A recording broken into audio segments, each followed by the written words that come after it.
Hello everyone, this is Ratika Roy Bhattacharya. I welcome you all on my YouTube channel Study Together with Ratika. In our last video, we discussed about preparation of soil and sowing of seeds. Today we are going to start how to add manure and fertilizers to the soil. तो manure and fertilisers use करने की क्या requirement है, क्या ही ज़रूरत है, इस चीज़ को हम बेसिकली देखना चाहेंगे। तो मैं आपको एक एग्जांपल के थ्रू समझाती हूँ। फॉर एग्जांपल, यहाँ पे एक सॉइल है या एक फील्ड है और उसमें आपने कोई एक क्रॉपिंग की है।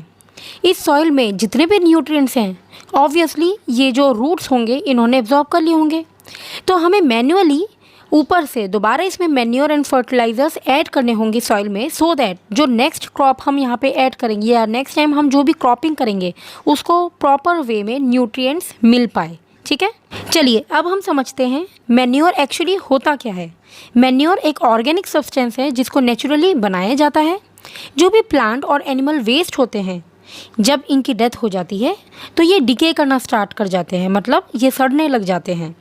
डिके होने के बाद जो भी इनके बॉडी का ऑर्गेनिक सब्सटेंस होता है ये सब मिक्स हो जाता है सॉइल के साथ।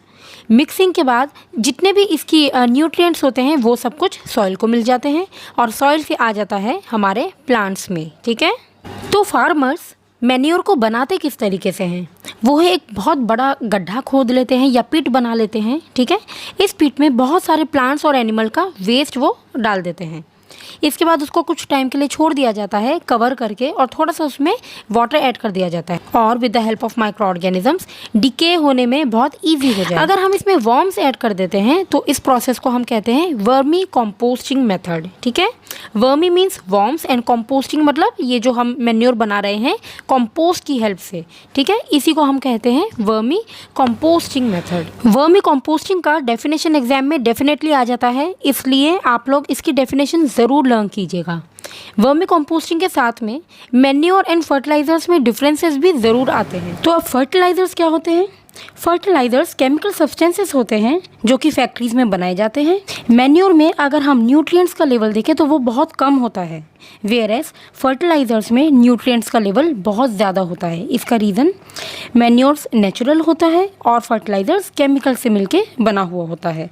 और क्योंकि ये केमिकल्स का होता है तो इनका टारगेट ही होता है बहुत सारा न्यूट्रिएंट एनरिच करवाना, बहुत सारा न्यूट्रिएंट्स ऐड करवाना इनटू द सॉइल। इसका बेस्ट एग्जांपल है एनपीके, सुपर फॉस्फेट, पोटाश। तो ये कुछ एग्जांपल्स हैं कॉमनली यूज्ड फर्टिलाइजर्स के। अब एक क्वेश्चन ये आता है कि अगर हम ओवर यूज़ करते हैं फर्टिलाइजर्स का तो क्या क्रॉप्स के लिए वो बेनिफिशियल होता है? And the answer to this question is completely no.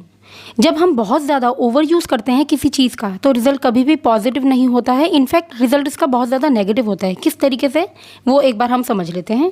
For example, ये एक फील्ड है, इस फील्ड में ओवर यूज़ ऑफ फर्टिलाइजर्स हो गया है। अब जब बहुत ज़्यादा बारिश होगी या जब भी इरिगेशन होगा तो ये वाटर सब चला जाएगा वाटर बॉडीज़ में। अलॉन्ग विद वाटर बहुत सारा फर्टिलाइजर भी चला जाएगा वाटर बॉडीज़ में, जो कि वाटर पॉल्यूशन कॉज करेगा। वाटर पॉल्यूशन के साथ साथ एयर पॉल्यूशन भी होता है, क्योंकि fertilisers along with the fumes farmers की बॉडी में एंटर कर जाता है, जो कि रेस्पिरेटरी डिसीज़ कॉज करने में बहुत ज़्यादा केपेबल होता है। इसीलिए over use of fertilisers soil को भी लॉस करते हैं और वाटर एंड एयर पोल्यूशन भी करते हैं। अब मैन्योर एंड फर्टिलाइजर्स के यूज़ के बाद एक बहुत अच्छा मेथड आता है क्रॉप रोटेशन का। इसको मैं समझाऊंगी with the help of this diagram. Crop rotation एक वो मेथड होता है जब एक क्रॉप के बाद हम दूसरे टाइप का क्रॉप ग्रो करते हैं। इस फील्ड में फॉर एग्जांपल सबसे पहले लेग्यूमिनस प्लांट को ग्रो किया जाएगा। लेग्यूमिनस प्लांट्स पर मैंने एक वीडियो बनाया हुआ है जिसका लिंक मैं इस वीडियो के डिस्क्रिप्शन में दे दूंगी। लेग्यूमिनस प्लांट्स के रूट्स में लेग्यूम्स होते हैं जिसमें राइजोबियम बैक्टीरिया बहुत इजीली ग्रो कर सकता है और वो केपेबल होता है नाइट्रोजन को फिक्स करने में। अब ये लेग्यूमिनस प्लांट सॉइल का जितना भी नाइट्रोजन है उसको तो एब्जॉर्ब कर लेता है, लेकिन बाकी के जो न्यूट्रिएंट्स होते हैं उसको एब्जॉर्ब कंप्लीटली नहीं करता है। तो ये बाकी के न्यूट्रिएंट्स वेस्ट ना हो जाए, इसलिए इसकी जब हार्वेस्टिंग हो जाएगी इसके बाद कोई दूसरे टाइप का क्रॉप, फॉर एग्जांपल वीट को हम यहाँ पर ग्रो करेंगे। तो जितने भी बाकी के न्यूट्रिएंट्स होंगे वो सारे न्यूट्रिएंट्स को वीट के रूट्स ले लेंगे। इसी तरीके से सेम सॉइल से पूरा कंप्लीटली जितना भी न्यूट्रिएंट्स हैं सब कुछ एब्जॉर्ब हो जाएगा, पहले एक क्रॉप से एंड सेकंड टाइम किसी दूसरे टाइप के क्रॉप से। तो ये होता है क्रॉप रोटेशन मेथड। तो चलिए अब देखते हैं differences between fertiliser and manure. Fertiliser man made substance होता है जिसको केमिकली बनाया जाता है, whereas manure natural substance होता है जो कि काऊ के डंग से या प्लांट के रेसिड्यूज से बनता है। फर्टिलाइजर्स फैक्ट्रीज में बनता है, वेयर एज मैन्योर फील्ड्स में बनते हैं। जो फर्टिलाइजर्स होते हैं वो कुछ भी ह्यूमस प्रोवाइड नहीं करते हैं सॉइल को, लेकिन मैन्योर ह्यूमस प्रोवाइड करते हैं। अब आपका पॉइंट होगा कि ह्यूमस क्या होता है। जैसे कि मैंने आपको पहले समझाया था, जब हम एक पिट बनाते हैं उसमें प्लांट्स एंड एनिमल्स के रेसिड्यूज ऐड करते हैं, डिके होने के बाद जो भी पाउडर सब्सटेंस बचता है that is known as humus. ठीक है। अब फोर्थ पॉइंट, फर्टिलाइजर्स में न्यूट्रिएंट्स का लेवल बहुत ज़्यादा होता है क्योंकि उनका टारगेट ही ये होता है कि वो सॉइल में बहुत सारा न्यूट्रिएंट ऐड करवा पाए। इसमें बेस्ट एग्जांपल है एनपीके।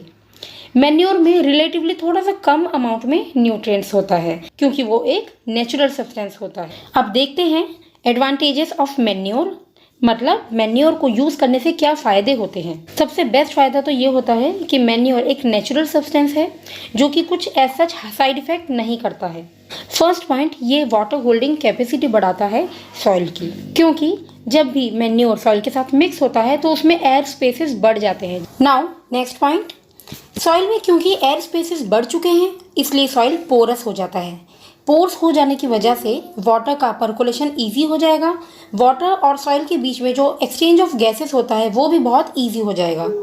नेक्स्ट पॉइंट, अब सॉइल में जो फ्रेंडली माइक्रोब्स होते हैं वो बहुत ईजीली ग्रो करना स्टार्ट कर देते हैं। And the last point is manure से टेक्सचर सॉइल का बहुत अच्छा हो जाता है। तो ये था मैन्योर एंड फर्टिलाइजर्स के बारे में। नेक्स्ट वीडियो में हम लोग डिस्कस करेंगे इरिगेशन के बारे में। तब तक bye bye and take care and be safe.